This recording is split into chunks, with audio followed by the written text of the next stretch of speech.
So excited for today's show. Same. We're talking about clothing and stereotyping. Yes. Mask making. Yes. Bodybuilding. Yes. And we have that segment with your BFF, Kristin Kreuk. Oh, the theme of the show today is identity. Uh-huh. We need to start questioning what we don't see. I'm actually quite embarrassed by frank expressions of sexuality and emotion. If somebody was going on a date with Superman, what advice would you give them? Be careful.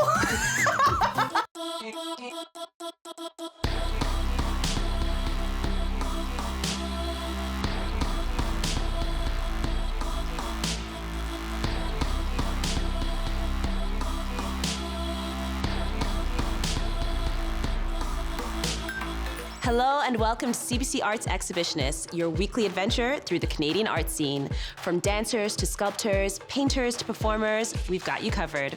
I'm your guide, Amanda Paris.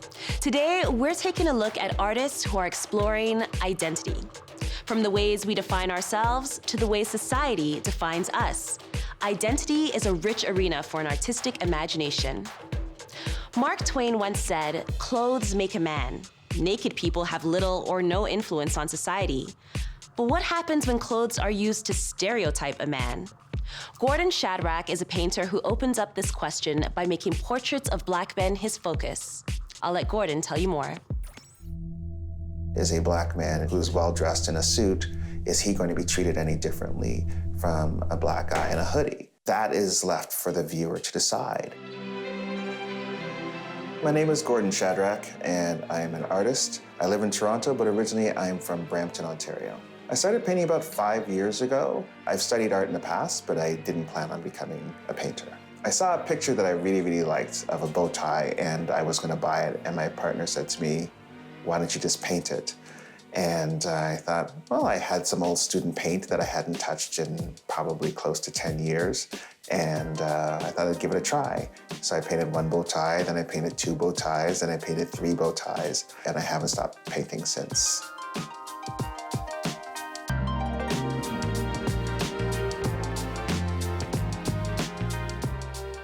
Pride and Prejudice explores the connection between what our clothing says about us, or what people read into our clothing, and how that's connected to being a Black male. For me specifically, the concept of being observed and being watched and being judged is something that I'm very aware of. So the idea of pride in this sense is spelled P-R-I-E-D, which is to look at intensely and to gaze, and then the idea of prejudice being prejudged.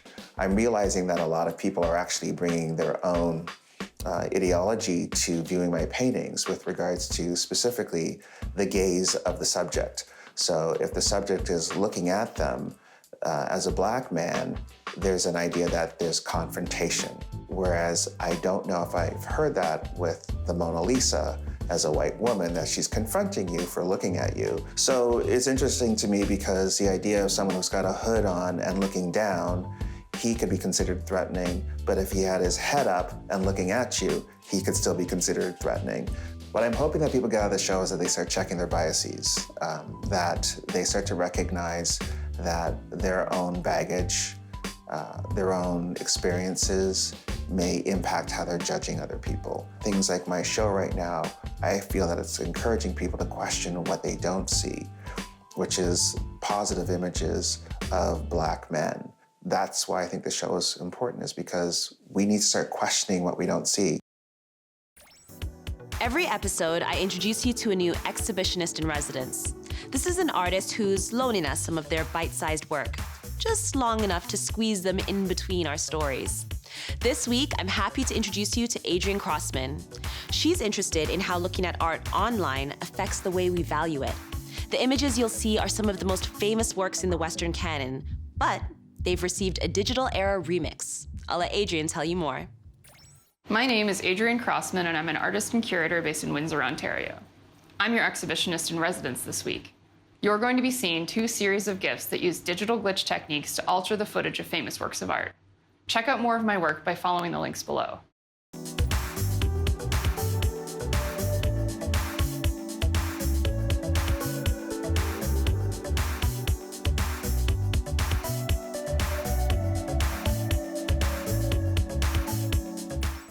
Identity is a complicated thing. We all wear metaphorical masks. So I invited CBC Arts' favorite monster maker from Montreal, artist Ian Langhoor, to teach us how to create our very own mask, a literal one. Hi, I'm Ian Langhoor, and today we're going to learn how to make our very own monster mask.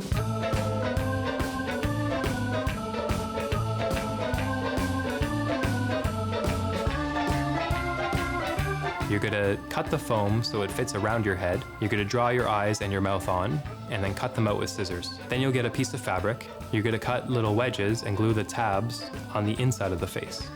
Once you're finished this, you should have a clean-looking face. We're going to take our ball of styrofoam and cut it in half, and that's to give us our two eyes. You're going to take each half and drape some fabric over it. You could drape the fabric high to make your monster happy, or you could drape it low to make him look sleepy. And you'll want to pin them in so they're held in place. After that, you're going to flip the mask around, and you're going to use a lot of glue to attach the eyeballs to the mask. You're going to take your mesh and you're going to fold it to increase the density. This will allow you to be hidden inside the mask. And just place the glue around the outer part of the mouth. And now we're going to make our monster head round. So you're going to add a little bit of glue at a time and reinforce it with pins. So while the glue dries, it'll hold together. So now that you have a circle that you can fit over your head, you want to reinforce the top. So cut out a circle that roughly looks the same size, and you could place it in, use 2 pins to reinforce it. Then you're going to want to flip it upside down and glue it on the inside. Next, we're going to give this little guy a toupee, and then slowly go around and add some glue. In this final step, you're going to customize your monster. You could add anything you'd like: nostrils, teeth, droopy slime coming out of its mouth or its head. I'm never gonna make a successful mask. Okay, so next we have Yves Saint Jean Oh, yeah? from Montreal, and then we have this amazing piece from Daniel Barrow. You know, the one with the overhead projectors? Oh, I really like that one. It totally And- took me back to elementary school, but Yeah, maybe but- not the same No, content. NSFW. Okay, so, and in 3, The following program may contain scenes with nudity. Viewer discretion is advised.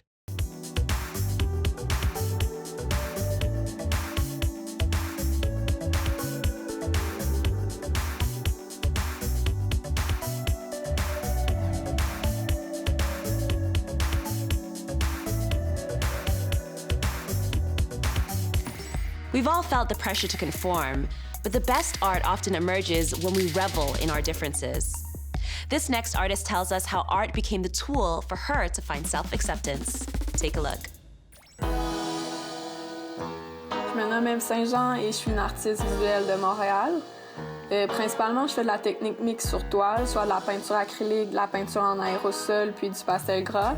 Mais je fais aussi beaucoup de dessins, du graphisme et des illustrations.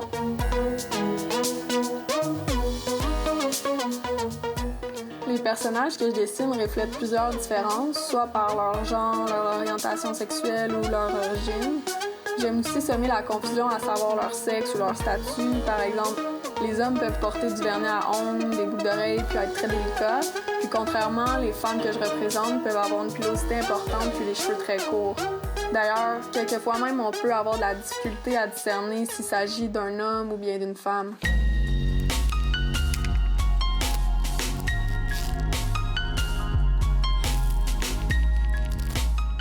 En représentant des minorités comme la communauté LGBTQ, par exemple, je désire inciter les gens à accepter les différences de chacun. D'ailleurs, mon art me rend confortable avec le fait d'être bisexuel puisqu'il me permet de m'exprimer pleinement, mais d'une façon plutôt abstraite.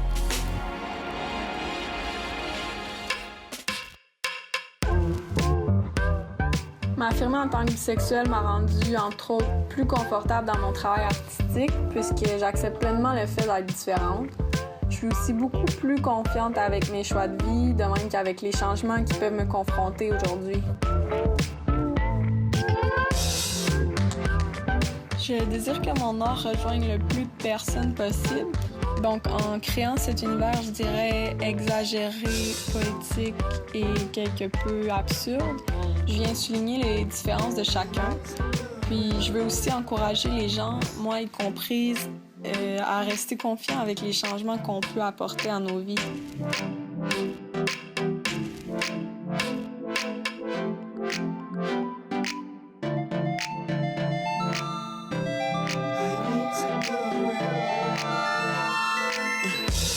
Ma passion pour l'art m'a donné le courage d'entreprendre quelques changements importants dans ma vie, comme d'abandonner mon train de vie quotidien et confortable d'étudiante ou de travailleuse routinière.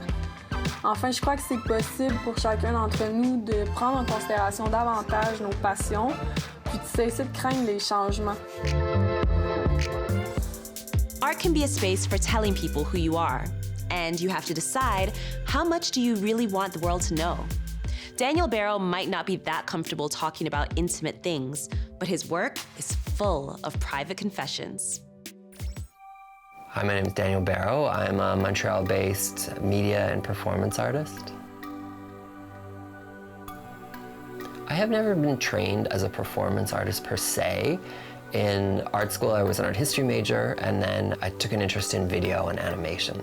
But I think my primary inspiration and reference was storytelling. All of the work that I've created is in one way or another a narration or a narrative of some kind.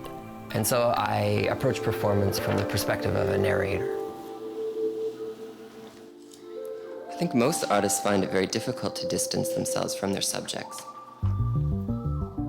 My first major piece outside of art school was called Looking for Love in the Hall of Mirrors, which is about a 30-minute overhead projection performance about an elderly man who moves from the farm to the city, ostensibly Winnipeg, for the first time with the idea of becoming an artist. So it's probably my most autobiographical piece, and it's the first ambitious piece I created outside of an art school context.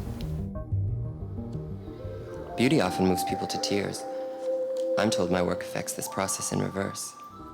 You know, I didn't have a reputation as an artist. There was a lot of uncertainty. I didn't know what I was doing. I didn't know how long I would be creating work. It was an important piece for me because it launched my career as an artist. Chapter 1, The Garbage Man. I used to cry very regularly, but somewhere along the way I seem to have lost the aptitude. Often in my overhead projection performances, I am recreating cinematic gestures from some of my favorite films.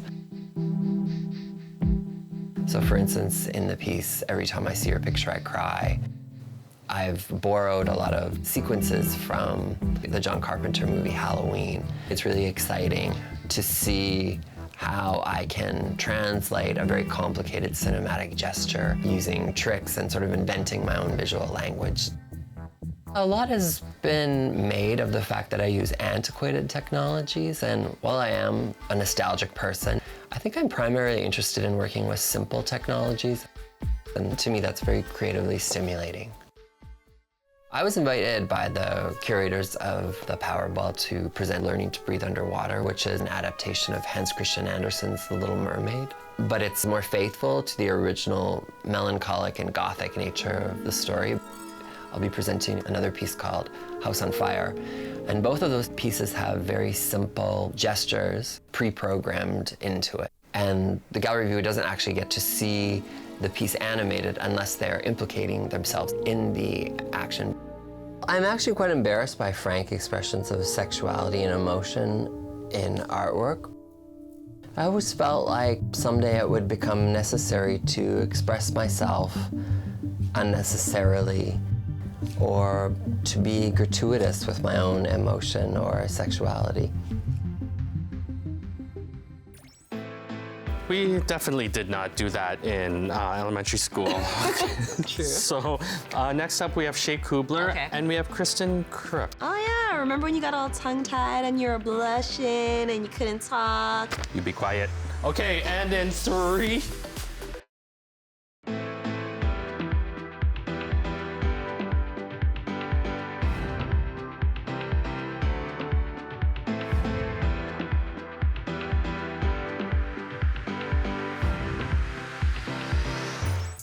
We often locate our identity in our bodies and how we look in the mirror. Choreographer Shay Kubler took his own body to an extreme to investigate how seductive having the perfect physique can be. Here's a look at his show, Feasting on Famine.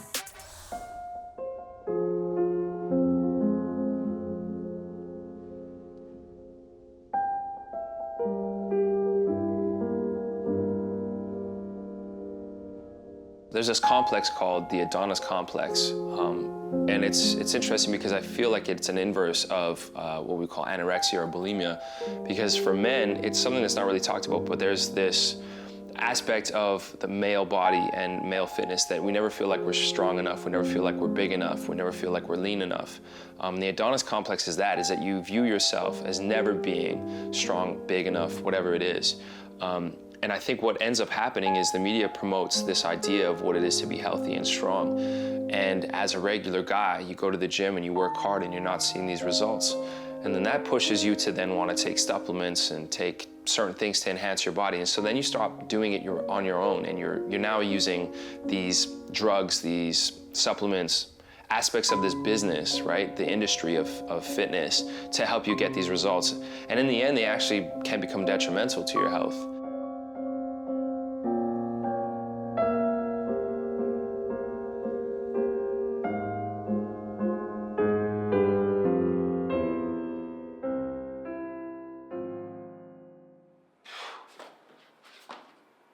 About 6 years ago, I'd amassed some injuries as a dance performer and choreographer. So I was basically told that I had to go to a gym to start cross-training to balance out my body. And it was there while I was strength training and trying to, reinforce my body that I was kind of brought into the gym culture, seeing weightlifting, seeing bodybuilders. And that kind of was what started my instigation or my investigation into the sports sciences and sports health world. That led me to start researching and creating the solo show, Feasting on Famine. I wanted to speak about the male corporatization of the body. I also wanted to look at these industries of health and the way that they're promoted in the media, the way they're promoted in pop culture, and that these are really tools. And in fact, the individual is a tool in the industry to then feed these big businesses to promote supplements, to promote the use of equipment, clothing, all this. So there's this huge industry that is fed off the individual. And the way the media promotes what health and success is also falsely represented, and I think almost somewhat puts out these unattainable goals or unattainable levels. I think what the work is trying to do is to question how far we're going. I think sometimes we lose track of the fact that health is really based on where the individual is and what the individual is feeling, and that mental health is also a huge aspect of overall health.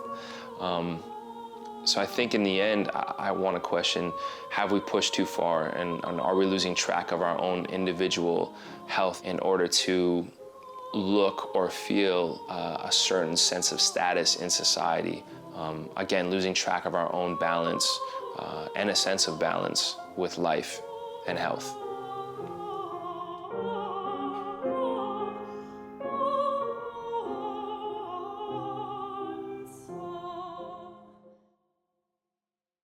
You've seen Kristin Kreuk in Smallville, Beauty and the Beast, and as a panelist on Canada Reads. In her new role, she plays a hotshot lawyer who questions the person she's become when a case brings her back to her hometown. The show is called Burden of Truth, and I had a chance to ask Kristin about it during our cultural speedround segment. She also had some words of wisdom for anyone who finds themselves dating a person with a secret identity.